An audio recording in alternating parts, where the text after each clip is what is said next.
clamp I have holding down on my emotions is so tight, the only way to open it in its current state is to use a torch to melt it away.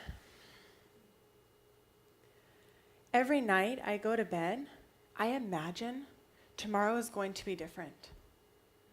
I will feel as if I can take on the world, that I can be calm and patient and willing to meet my husband and children exactly where they are and not lose my shit. The life I live in my imagination is a blissful, peaceful life where I can move through my body and day with a strong emotional connection and energy of cooperation between my husband and children. I will be able to react with loving compassion. I will be able to let out my inner voice and true desires. The difference between my imagination and my reality is the moment I step foot onto my bedroom carpet floor. The moment I feel my body weight shift from my bed onto my feet, to hearing the screaming and fighting going on between my spirited 4- and 5-year-old boys. I hold space, encouraging them to release their feelings and have freedom of self-expression before I can even hold space for my own feelings. I'm dedicated to allowing them to do this, but in the moment that they are on the ground releasing their feelings and under my calm, I feel guilty. And I often think to myself that I must be doing something wrong. And part of me wants to stop them from feeling the sadness, the anger, and the rage, because that's how I do for myself.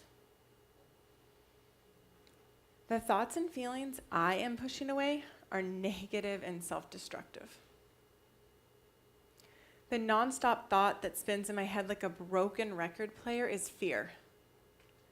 I feel frozen in fear, imagining many times throughout the day that someone in my life will die. This is what drives my downward spiral of stress and anxiety.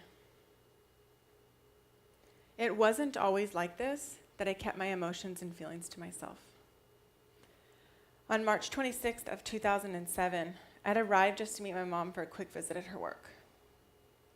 She has this email printed out on a white piece of paper, and she tells me that my best friend and her husband were killed in a head-on collision.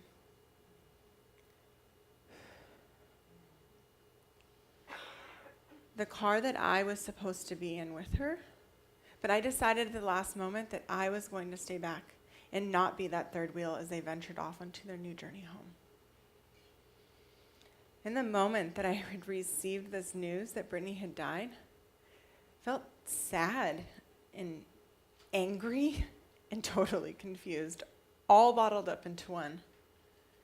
She was the first person I ever lost. And I felt that there was no one there who could understand my pain, suffering, and loss. I viewed the world as unsafe, and I closed myself off. A part of me had died with her. She was what I had known and felt so comfortable in sharing my feelings with.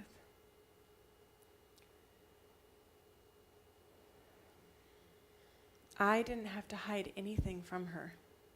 I could be open and free. We had many adventures in the 19 years that we had together. This one evening, we decided what a brilliant idea it would be to moisturize and soften our asses and boobs. As we began to melt that pink block of paraffin wax in the oval-shaped bowl, this did not go over so well for me, as my ass would not fit, and my boobs couldn't reach the wax in the pot either. Brittany, on the other hand, her ass and boobs did fit. Let's just say she had what I did not have in so many ways, not just physical, but the calm and mellow personality that balanced me out. Over all of the years, I've compacted my emotions, feelings, shame, and guilt, and I hold on to it, and I don't let it go. All of this has been weighing on my body, physically feeling as if I have 500 pounds of concrete lying on my shoulders. The trickle-down effect that this has is every inch of my body is screaming for tender love and attention. This has impacted my life in ways I could have never envisioned.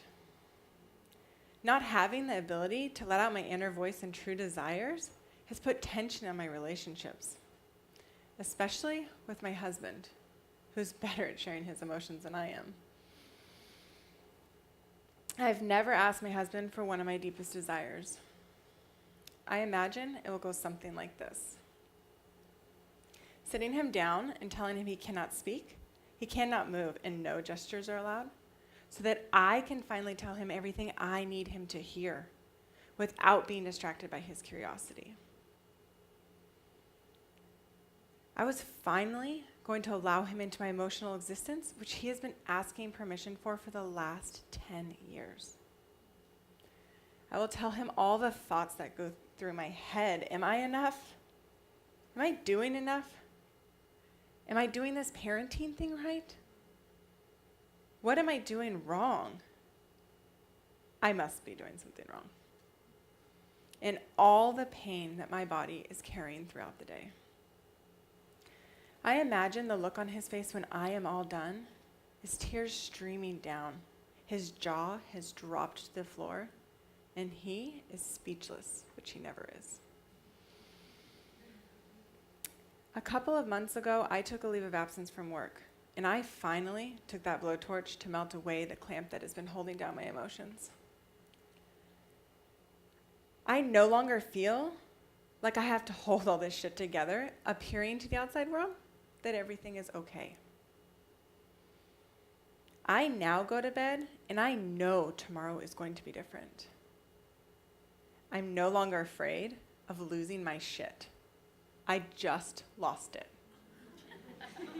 And now, when I wake in the morning to hearing the screaming and fighting going on between my children, I am taking life 2 steps slower for this life that is not guaranteed. So I don't have to be the one who feels sad and angry. I am breaking free. I now feel as if I can breathe.